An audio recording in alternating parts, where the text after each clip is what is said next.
না, আমি ফেসবুকের পোস্টটা দেখেছি গতকালকে। আমি ওনাকে চিনি। আমি তো ওনাকে চাচা বলি, অনেক সময় আঙ্কেল বলি। বহুদিনের সম্পর্ক। অ্যাম অ্যাপারেন্টলি আপাত দৃষ্টিতে উনি আমাকে খুব আদর করেন। সেই আদরের জন্য আমি কৃতজ্ঞ এবং তার খুব নিকট আত্মীয়জন যারা তারাও আমার খুব সন্নিকটের মানুষ। আমি ঠিক জানি না কেন তিনি এখন এই কথাগুলো লিখছেন। কারণ সাধারণত ধরেন ওবায়দুল কাদের, জাহাঙ্গীর কবির নানক, হাসান মাহমুদ বা বাহাউদ্দিন নাসিম সাহেব নিয়ে দলের ভিতরে যখন অন্তর্ঘাতমূলক লেখা হয়, মানে একে অপরের বিরুদ্ধে যখন লেখা হয়, তখন তো যারা লেখেন তারা না হয় কিছু টাকা পয়সা পান। তো ধরেন ধরেন খালেদ মাহমুদ চৌধুরী, তার বিরুদ্ধেও লেখা হতে পারে, সেও কারোর বিরুদ্ধে লেখাতে পারে। আমি জাস্ট একটা হাইপোথেটিক্যাল সিচুয়েশন বলছি। দলের ভিতর তো প্রতিযোগিতা থাকে। এখন বড়, বড় নেতাদের সম্পর্কে লেখাইলে ধরেন যারা লেখেন তারা হয়তোবা কিছু টাকা পয়সা পেতে পারেন। এখন ধরেন আমি দেখেছি উনি ইংল্যান্ডে আছেন। আমি জানি না হোয়াট হি গট। বাট আমারে নিয়ে লিখলে খুব বেশি তো পাওয়ার কথা না। কারণ মানে আওয়ামী লীগের ১ম টায়ারের রাজনৈতিক প্রতিযোগিতায় তো আমি নাই। আমি তো ওই ক্যাটেগরিতে আসলে পড়ি না ওইভাবে। কারণ যেই পরিমাণ তৈলমর্দন বা যেই পরিমাণ ক্রীতদাসচিত্ত প্রকাশ ঘটাতে হয় সেটা তো আমার নাই। সুতরাং এখন তাকে কে উৎসাহিত করেছে আমার বিরুদ্ধে লেখার জন্যে বা তাকে কি দিচ্ছে I don't know। বাট আমি খালি চোখে যতটুকু দেখেছি উনি সবসময় আমার প্রতি খুব স্নেহশীল। আমিও তাকে শ্রদ্ধা দিয়ে কথা বলি এবং আমার বাবা দীর্ঘদিন ধরে ওনাকে চেনেন। আমার পরিবারের পক্ষ থেকে তার জন্য যথেষ্ট সম্মান। এবং আমার মনে হয় কোন একটা সমস্যা হয়েছে যেটা একটু আসলে ঘেঁটে দেখা দরকার। কারণ ১ম কথা হচ্ছে যে আমার বাবা তো এখনো আওয়ামী লীগের কোষাধ্যক্ষ। 35 years, it's not a joke. এবং গঠনতন্ত্র অনুযায়ী আওয়ামী লীগের যেই গঠনতন্ত্র সেখানে কোষাধ্যক্ষের পজিশনটা স্বতন্ত্র ৩ নাম্বার অ্যাকচুয়ালি। তো উনি একজন সম্মানিত মানুষ। সেই জায়গা থেকে বঙ্গবন্ধু কন্যা জননেত্রী শেখ হাসিনার প্রতি আমাদের কৃতজ্ঞতার কোনো অভাব নাই। হবেও না। ২ নাম্বার আমার বাবা ৫ বার এমপি ছিলেন। আমি দেখলাম যে ওনার অনেক তথ্য ঠিক নাই। উনি মন্ত্রীও ছিলেন। কেন্দ্রীয় গণের কোষাধ্যক্ষ তো আছেন, বহুবার স্থায়ী কমিটির সভাপতিও ছিলেন। আ আমার কাছে মনে হয়েছে যে উনি আসলে সঠিক ট্র্যাকে নাই।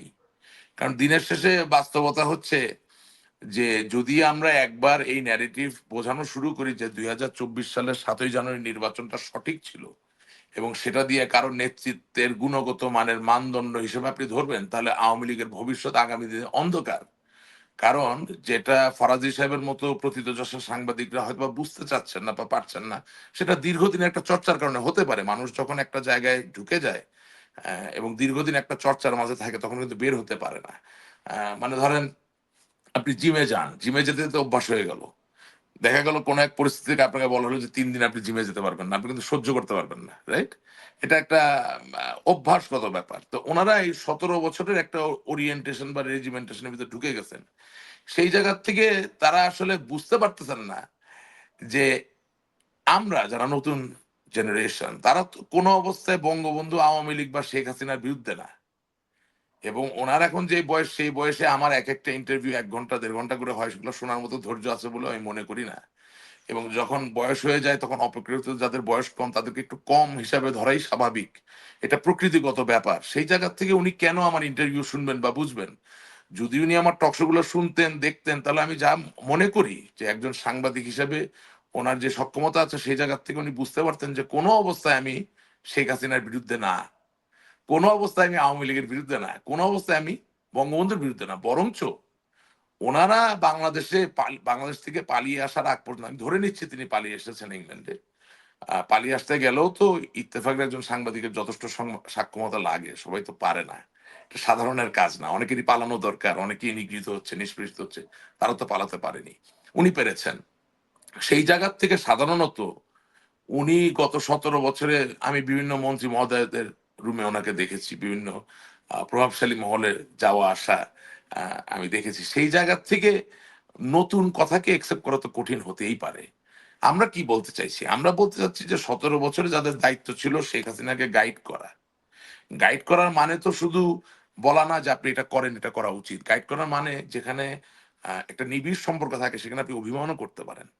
সেখানে আপনি অনুযোগ করতে পারেন, অভিযোগ করতে পারেন। আপনি প্রতীকী হরতালও কিন্তু করতে পারেন, হ্যাঁ? একটু আমি উইথ দিয়ে বলার চেষ্টা করছি যে, "না আপা, এটা করলে আমি আপনার সাথে নাই।" এখন আপা তো আর আপনাকে ছাড়বে না। আপনি তো বহু বছর ধরে আপা আপনার সাথে। কিন্তু এই লোকগুলো একবারও নেত্রীর সামনে, আমি ওনাকে ফুপু ডাকি, একবারও নেত্রীর সামনে বলতে পারেন নাই যে, "আমাদের মনে হয় শত উন্নয়ন কাজের মাঝেও এই কাজগুলা করা দরকার।"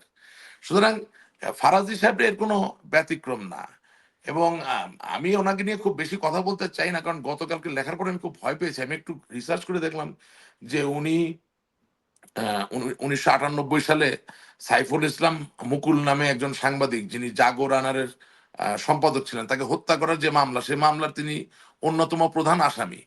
তো কথা হচ্ছে যে, যে পেশাদার খুনি তাকে আপনি যত না ভয় পাবেন। একটু জি, একটু একটু যদি আমি, আপনি বলছেন ১৯৯৮ সালে, জি, যখন তো আওয়ামী লীগ সরকার ছিল। তখন তো আওয়ামী লীগ সরকার ক্ষমতায়। জি, জি, তখন জি। যশোরের এটা চাঞ্চল্যকর হত্যাকাণ্ড। চাঞ্চল্যকর হত্যাকাণ্ড, হ্যাঁ। যে চাঞ্চল্যকর হত্যাকাণ্ড, এবং সেটার তিনি অন্যতম প্রধান আসামি ছিলেন। তো আমি যেই জায়গাটায় যেতে চাচ্ছি, যে একজন পেশাদার খুনিকে আমি যত না ভয় পাবো, যদি কোনো ডাক্তার খুনি হয়ে যায় তাকে আমি তার থেকেও বেশি ভয় পাবো। যদি কোনো কবি কখনো হাতে ছুরি নিয়ে খুনি হয়ে যায় তাকে আমি তার থেকেও বেশি ভয় পাবো। তো আপনি বুঝতে পারছেন যে আমি ওনাকে গতকালকের ওনার সম্বন্ধে রিসার্চ করার পরে আমি খুব ভীত এবং সন্তুষ্ট। ওনাকে নিয়ে আমি খুব বেশি কথা বলতে চাই না। শুধু আপনার অনুষ্ঠানের মাধ্যমে চাচাকে বলতে চাই, চাচা আপনি যতই লেখেন যাই বলেন, যেটাকে আমি সত্য মনে করি সেটা আমি বলবোই। সুতরাং আম আপনি আপনার কাজ করবেন, আমি আমার কাজ করব। দেখা যাবে ইনশাআল্লাহ ভবিষ্যতে কার জয় হয়। সত্যেরই তো জয় হবে। কারণ বঙ্গবন্ধুর বিরুদ্ধে অনেক প্রোপাগান্ডা হয়েছে।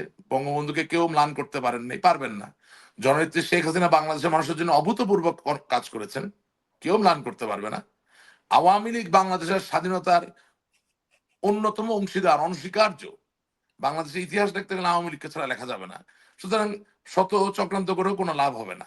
সেই জায়গা থেকে আপনিও কারো উৎসাহে বা কারো ছত্রছায়া থেকে বা কারো পারপাস সার্ভ করার জন্য কোনো কিছুর বিনিময়ে এই রাশিদ রহমানের বিরুদ্ধে যতই লেখেন কোনো কিছুর হবে না। বিকজ আল্লাহ তো আমাকে আমার কণ্ঠ দিয়েছেন, আল্লাহ আমাকে আমার বিবেক দিয়েছেন, আল্লাহ আমাকে যুক্তি দিয়ে কথা সাজিয়ে বলার শক্তি দিয়েছেন। সুতরাং আমি আমার শৈশব থেকে যা বিশ্বাস করি, যা দেখেছি আমার পরিবারের ভিতর থেকে, সেটা আমি বলবোই। তাতে আপাতত যদি গুটি কয়েক তথাকথিত বড় বড় নেতারা আমার উপরে রুষ্ট হন, তাতে আমার কি যায় আসে? তারা কি পেরেছেন আমাদের রক্ষা করতে? তারা কি পেরেছেন আমাদের ডিগনিটি, আমাদের সম্ভ্রমকে রক্ষা করতে? আমি তো ওনাকে গণভবনে নির্বাচিত সাংবাদিক প্রতিনিধির সাথে খারাপ ব্যবহার করতে দেখেছি এই ভদ্রলোককে। এরা তো গণভবনে ঢুকতো। শেখ হাসিনার বাড়ি আমি যাচ্ছি ওনার দাওয়াতে, আমি কার অতিথি বলেন? শেখ হাসিনা। কারেক্ট। আমি তো ফর্মালি দাওয়াত পেয়ে যাচ্ছি, ইনফর্মালি যাচ্ছি না। আমাকে তো চিঠি ইস্যু করা হইতো, রাইট? তো এরকমই একজন প্রথিতযশা আওয়ামী পন্থী সকল সাংবাদিক দ্বারা নির্বাচিত জনপ্রতিনিধিকে আমি, মানে সাংবাদিক প্রতিনিধিকে আমি দেখেছি। এই ফজল কি নাম, ওনার নামটা তো মনে থাকে না এখন। হ্যাঁ, যাই হোক, হ্যাঁ, এই এই যে উনি। হ্যাঁ, হ্যাঁ, ওই যে সমুদ্র সৈকতের পাশে।